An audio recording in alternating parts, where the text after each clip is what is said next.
I've just come from a meeting with a company, a lettings estate agency, discussing the Renters' Rights Bill.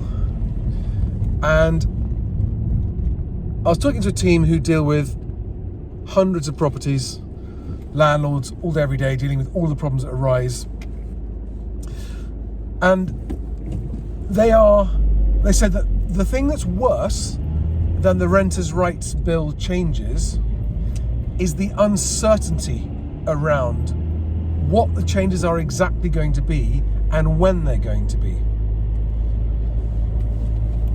And so I said to them, look, this is my idea for solving the most acute problems in the lettings market, which is, by the way, the worst problems are the really bad scum landlords, right?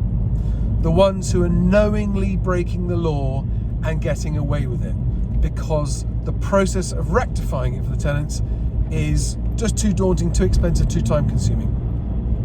Or even worse, the tenants are worried that the landlord is going to evict them by way of revenge for reporting a landlord who's in breach of the tenancy agreement. So this is my suggestion again, and basically it's about solving the problem of the lack of enforcement of existing regulations. And it doesn't require any major changes to the law. So it could be enacted very quickly. And the whole point of this is that this is the fastest way to solve the most serious problems for those affected by them, whilst leaving everybody else alone and not having to change the law for the whole industry. And it's this, right? It's a really simple thing. If a tenant is unhappy with their landlord because the landlord has breached their obligations or duties under the tenancy agreement, or the landlord's breaking the law in some way, then step one, the tenant notifies the landlord through their agent if necessary, otherwise direct the landlord and say, this is the breach you're committing, and we're asking you to please rectify the breach. Whatever it might be.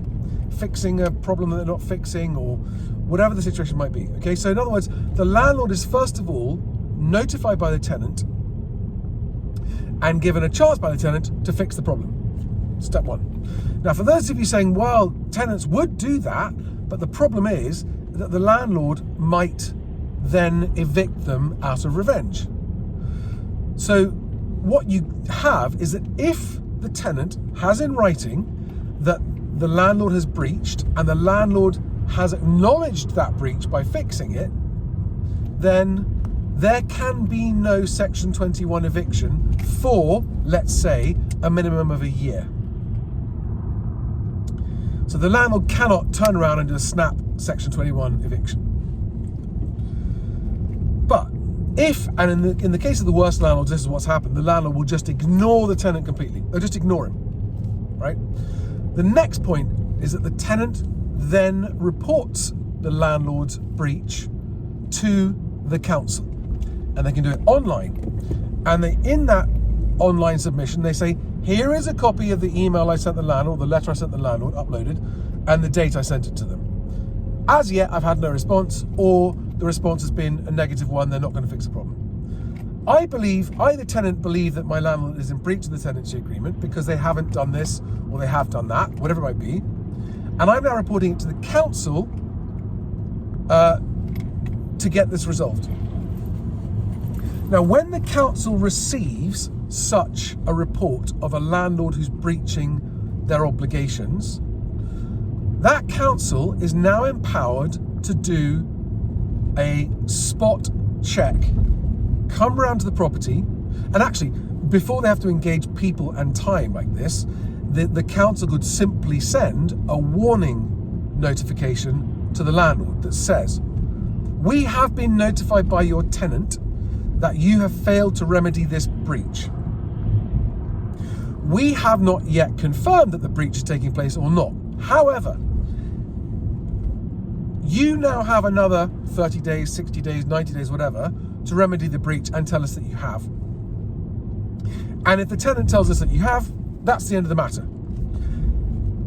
But if we don't hear back from you that you've remedied this breach within 30, 60, 90 days, whatever it might be, We will then be coming round to inspect the property when it suits the tenant. And if we find evidence that you are in breach of the tenancy agreement, as alleged by your tenant, the following things will happen. Number one, you will be issued immediately with a fixed penalty fine. Number two, you will immediately be prevented from applying for a Section 21 eviction of your tenant for the next 2 years.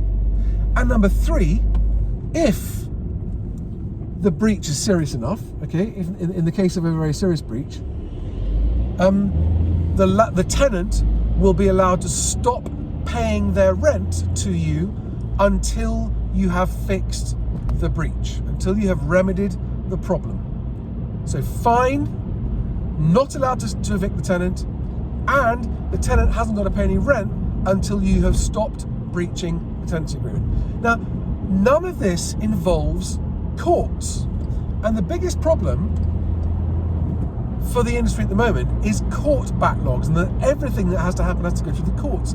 This problem could be solved overnight by giving councils the powers to intervene on a fixed penalty basis.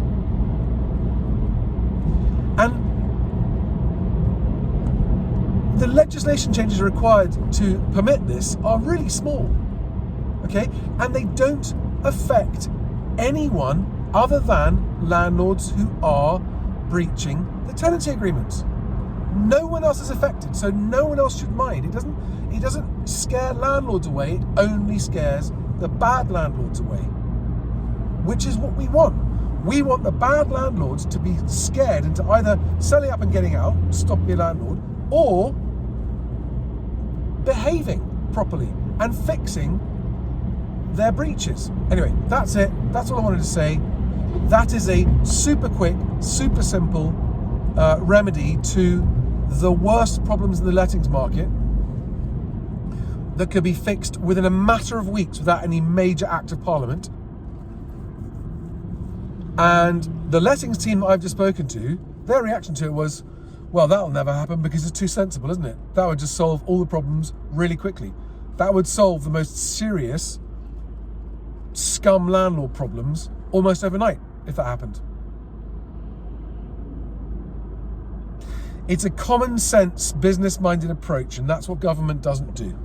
So I know that also this move would have the support of the NRLA and of the Property Mark Arla Letting Agency Association, because none of them want these scummy bad landlords.